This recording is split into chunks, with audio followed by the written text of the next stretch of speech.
Hello and welcome to the Tell Talks podcast, the home of all things pet. Our guests in Tell Talks will share their knowledge, experience and expertise with one goal in mind. For us to better understand our friends, whether they have fins, feathers, paws or claws, because we love them all. And for those wanting to become pet parents, every episode will also feature some special fur babies looking for their forever home. So subscribe to Tell Talks everywhere you find podcasts and let's talk pets. Hello everyone and welcome to Tell Talks, the home of all things pet. My guest today is Dr. Hannah Rolls, a veterinary surgeon with more than 10 years experience in both the UK and in Dubai. Hannah is an expert in animal nutrition at the St. Vincent Group, and in our chat today we'll focus on the variations in diet between different breeds of our four-legged friends. Stay with us as we discover what you should include in the healthy meal for your furry friends and what should be avoided. Let's Tell Talks with Dr. Hannah Rolls.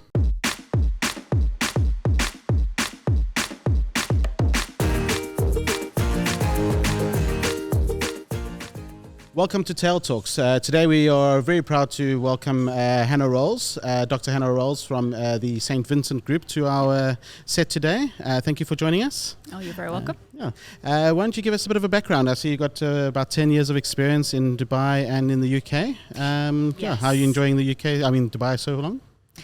So I graduated in 2008 from the University of London, so had lived all my life at that point in the UK, and then spent 5 years in mixed and companion animal practice in the UK.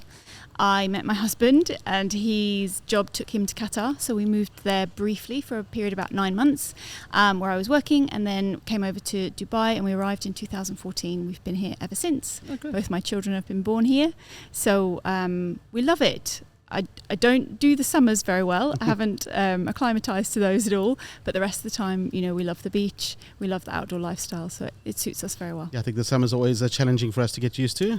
But once you get used to it, it is a lovely lifestyle out here. Even for pets, it seems to be quite, once you get used to find the ways around it, it's quite enjoyable for them. Have you got any pets here? I do. I have a dog. She is a desert special, I think we would describe her as. Some sort of Saluki in there and then heaven knows what. And she has been with us for 9 months now, and she was a rescue. And she's brilliant. Oh, yeah. Great. She has the Saluki mentality, so she needs a little burst of energy and then she's quite happy to doze the rest of the day, and she watches the children a lot. Best life. Yeah, she's living her best life for sure. That's great. Yeah, with your experience, I think it's such a unique as a vet to have from clinical side as well as in the business side that you've moved on to now. So I'd love for our listeners to hear a bit more about nutrition, the differences, and specifically around breed specific. There's a lot of we get a lot of questions that is breed specific more of a marketing ploy from brands, or is there actual science behind it, or what is the benefits? And then maybe we can talk about science and the differences between the different feeding philosophies, and then more around dry and wet food and the pros and cons. Does that sound all right? Yeah, of course. That's great. So let's start on breed specific. So as I said, a lot of our listeners have asked, so why do I feed a breed specific diet, like for a golden retriever or a pug or etc.? What is the benefits, and is there any real benefit to those types of diets? So again, this is something that I've learned a lot more of in the last 2 years in the role that I've been doing with St. Vincent Group. But yes, I would say there's an awful lot of science behind what we see with certain breeds. It's not necessarily suitable or necessary for all breeds, but if we take a dog example and a cat example, with the dog example, I always immediately think of German Shepherds. And we know that they are, as a breed, predisposed to digestive sensitivities. They often suffer with digestive sensitivities. They also have a lovely long coat. And being the size that they are, we also start to worry about their joints as vets very early on. So we start to talk about to owners about adding in a supplement of glucosamine and chondroitin, or making sure that we are offering enough omega-3 fatty acids as well. All of those things can be found in the German Shepherd food. So it's a very easy way for owners to provide optimal nutrition for their pet based on breed and the predispositions that breed needs.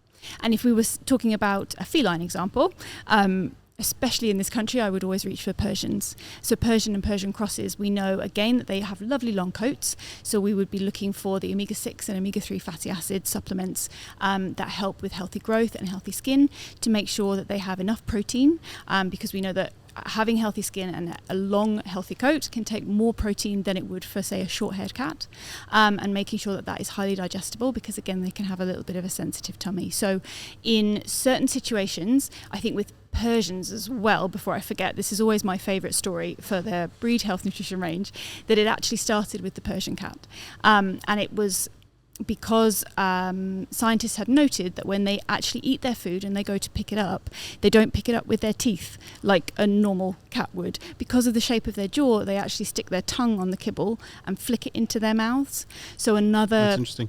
Exactly, another design point to the breed health nutrition range for the Persian diet is that it has a large surface area, and it's shaped in a way that makes it very easy for them to get it into their mouth. So there's a lot of thought and research that's gone behind these diets. You do not have to feed a breed health specific diet. There's lots of other diets out there that would be good for your pet, but these are designed to be optimal. Okay. So if that works for you, then yeah, that's great. There's 2 points you touched on there. I know with the breed specific science, with Royal Canin specifically, they have a lot of research that they do with glass, where they watch how each pet picks up a kibble. Is that true? Is that how they've researched it as well, to that degree? Yeah, they do, absolutely. And for some, so with dogs especially, dogs have a very expandable stomach. They have evolved with a scavenging nature, so one meal might have to have lasted them several days prehistorically, when they were not domesticated and fed 3 times a day by some very loving owners. So they have the capacity for their stomach to expand a lot, and particularly with our large breeds of dogs, for example golden retrievers or Labrador retrievers, Great Danes, we worry about the twisted stomach and the fact that they could eat so much and could twist. So a lot of the research has gone into slowing down the rate at which they can eat their kibble, and the amount of air that they take in when they're ingesting as well. So certain shapes of kibble, so the X shape and the sort of donut shape that you'll probably see, are designed to slow them down when they're eating. And it also helps with weight management, because they feel just like us. If we bolt our food, we fit more in. If we take our time and ingest slowly, then we feel full at a more appropriate rate. So that's the idea behind that too. So a lot of thought and research has gone into it. A lot of thought. Royal Canin has been doing research for about how long? Because they're one of the 50 first. Years. 50 years. 52 years. Okay, that's amazing. Another point that you touched on was around, you said Persian and mixed breed Persians or things like that. The other question we get is around mixed breeds. So is breed-specific diets and nutrition only for pure breeds, or is there a case where certain breed specifics, if you've got a crossbreed Persian or crossbreed golden retriever, is this the type of diets that they should consider, or not?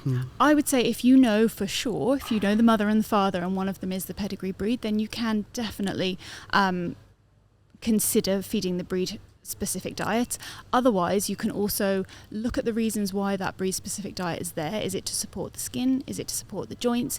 Is it for dental care? Because that's another good point, particularly with our brachycephalic breeds. We worry about their dental health, so we can adjust things in the food and add things to the food to try and improve that. Sure, can you give an example of those breeds for the scientific term? The scientific term, brachycephalic, they have a shortened jaw. So in particular, a shortened mandible, which is the top jaw. So when we're talking about cats, the Persian will be the first one that comes to mind. So instead of having quite a defined snout, they have a very flat face.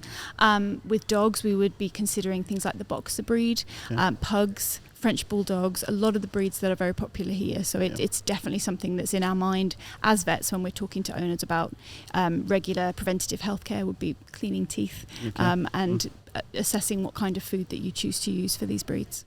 Okay, great.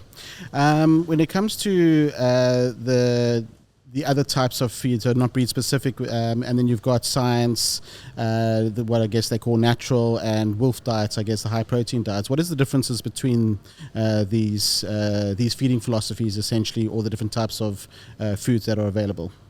So I think we'll start with the science-based diets, which is where my heart lies, I would say. So these come in wet and dry formulations. They involve processing the food into either a kibble or into a wet food in chunks or a loaf in gravy often. And the idea behind the science brands is that everything is driven by research and everything is driven by what provides optimal nutrition for the pet.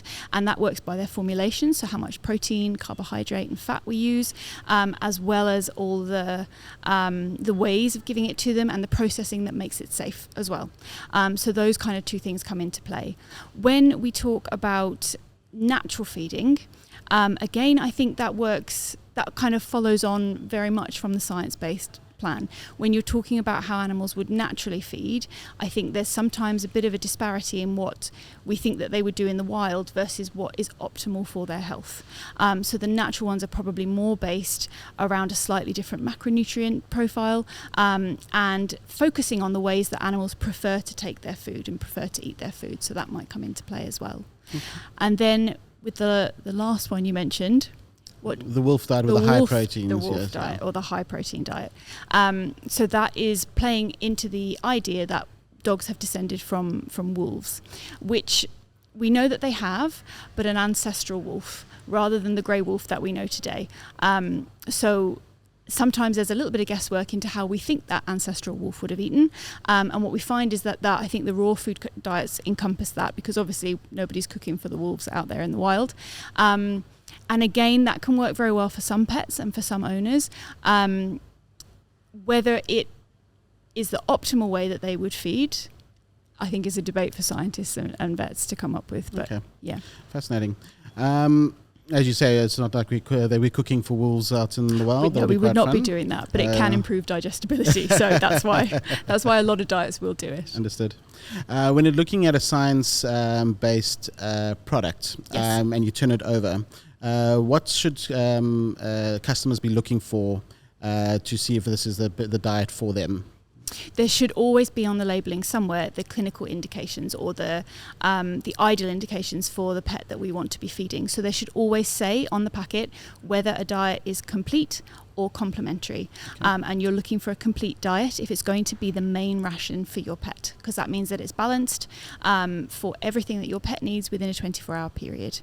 We also would always indicate on the bag the life stage, so whether it's for a puppy, whether it's for a kitten, whether it's for a senior pet, and often on the science diets they will tell you the age range as well. So for an adult cat, for example, we normally label that between 1 and 8 years old, which I think to pet owners can seem very young, but it's, as vets and researchers, we know that that's when we start to see the early signs of aging coming in, and we can address some of those with food. So we have then a separate diet for our senior cats, and then for our dogs, often the science plan diets will always break down whether it's a small breed of dog, whether it's a large breed of dog, whether it's a giant breed of dog.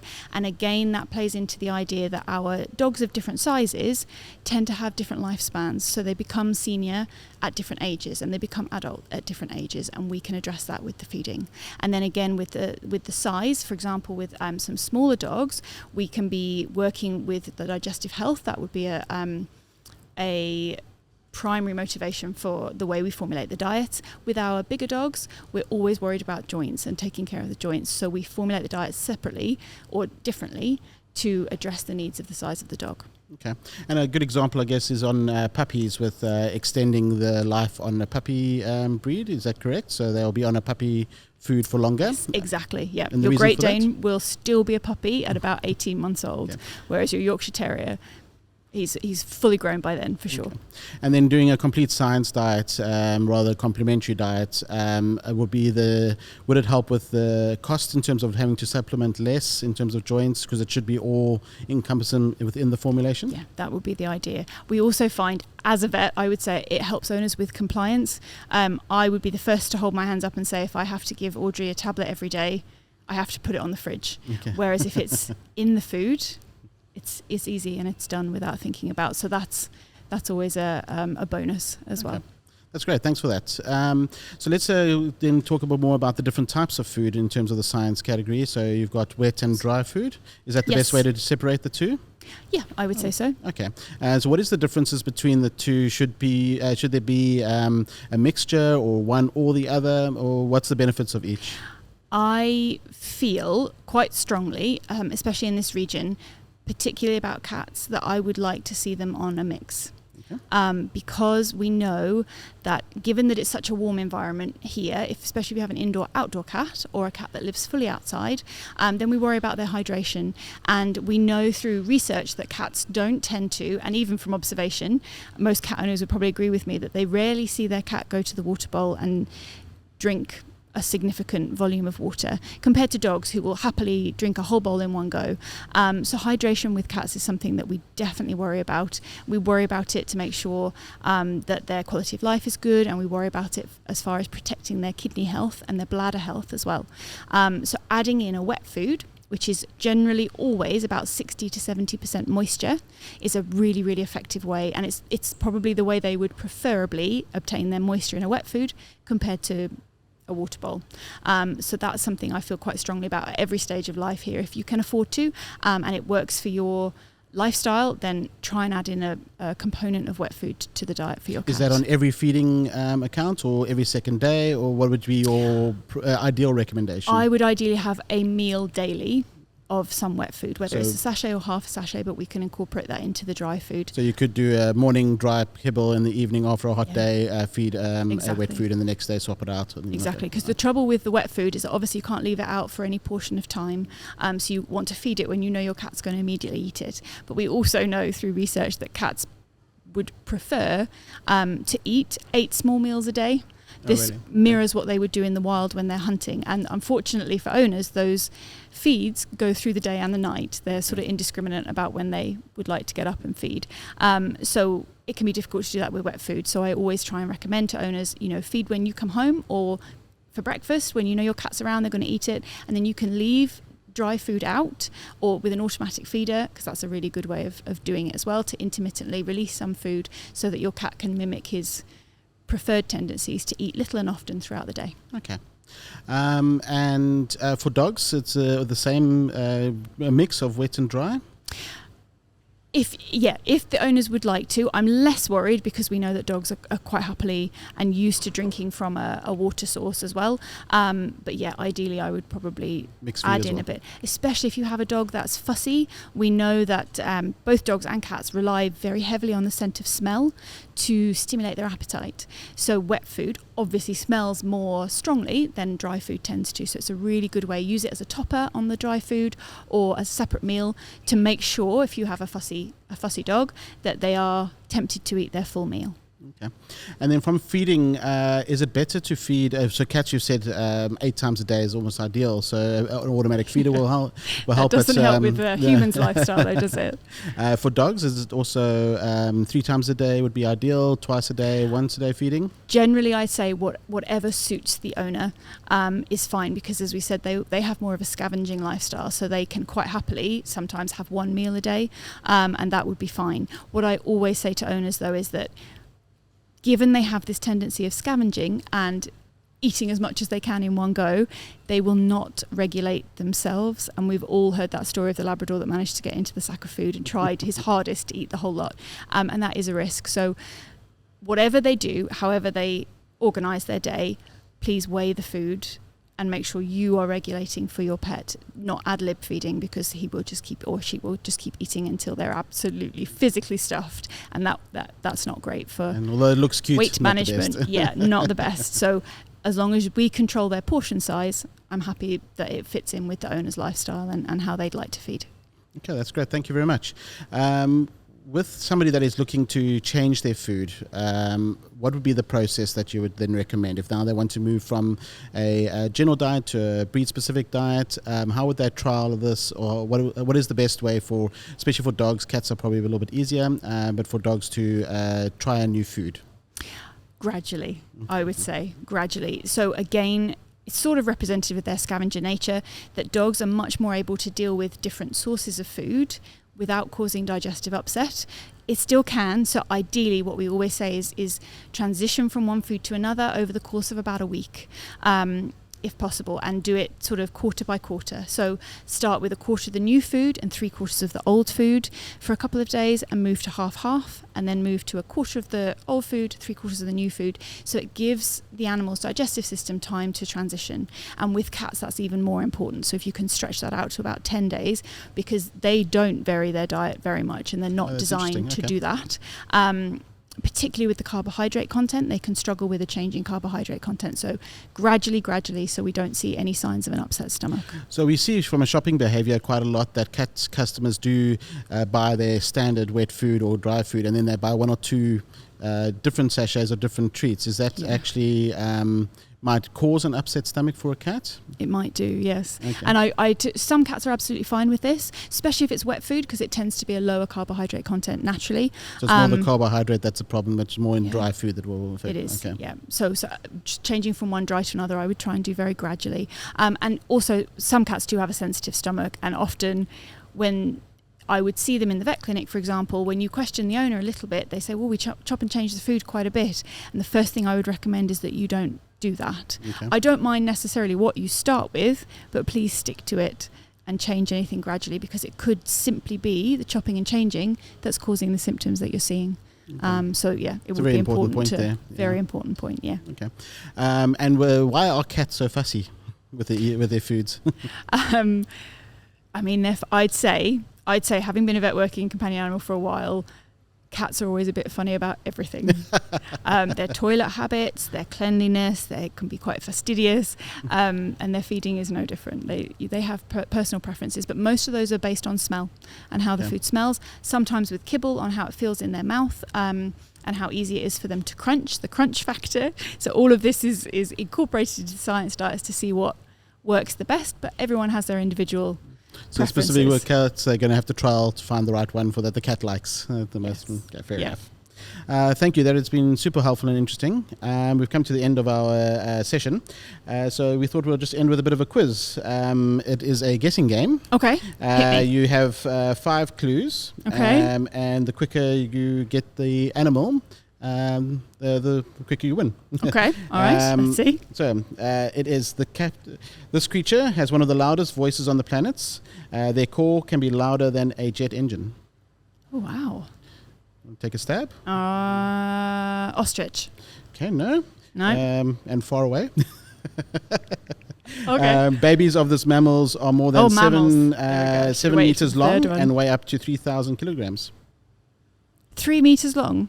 7 meters long. 7 meters long. It's a whale, yes. It's a whale. Can you take a guess of which whale? A humpback whale? No. Go with the next one. Yeah, They usually live hit up me the to next 80 or 90 years.